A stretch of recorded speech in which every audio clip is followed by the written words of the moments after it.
महाराजांची शिवाजी महाराजांची कीर्ती बेभान होती.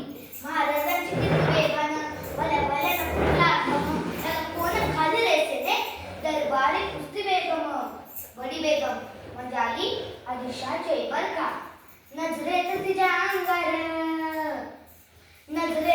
अंगार दरबार झाला गबगार. कोणी टीव्ही ना पुढाकार साऱ्यांनीच मानली हर.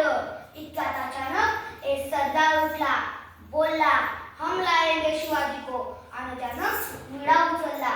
त्याचं नाव अफजल खान. हो, त्याचं नाव अफजल खान. जिथं जास्त धनुष सैतान खान बोला छाती ठोकून शिवबाला टाकतो चिरडून.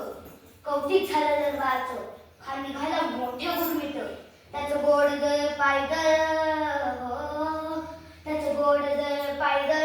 खोलत भक्कल अगदी हातीचं बळ पाहणारा काफी चळचळ.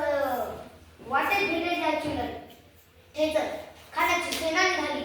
गावं लुटली, देव उद्ध्वस्त केली. आया बहिणींची आबरू लुटली. कोण रोखणार हे वादळ. शिवाचं आता काय खरे नाही. इकडे निजाम, तिकडे मोगल, पलीकडे इंग्रज. जो तो हेच बोलू लागला. राजाची सेना मुठभर. खानाला कसा झोपणार, काय लढवा होणार. चिंतेत पण सरदार. राजे तुम्ही कुठेतरी स्थळावर निघून जा. काय नाही बा. शिवांचा केवळ पुत्र नाही तर या अवघ्या मराठी मुलकाचा स्वाभिमान आहे.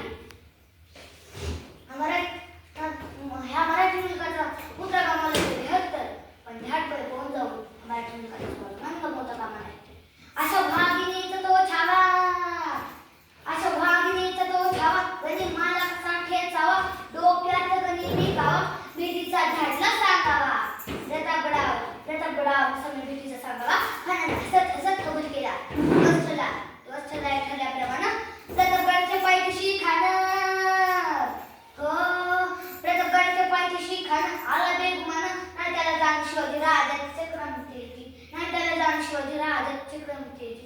नाही त्याला जाणीव शक्तीची. जी जी जी जी जी जी. खानाच्या भेटीसाठी एक शाम्याना उभारला होता. भेटीसाठी छान उभारला. नक्षीदार शामियाना, नक्षीदार शामियाना. अशा या शामियानात खान दौलत दुलत आला. सर्वांड त्याच्या संगतीला शिवबाच्या संगती माळा. राजाला पाहून खान तो कसा. आओ शिवाजी आओ, हमारे गले लग जाओ. खान हाक मारतो श्री.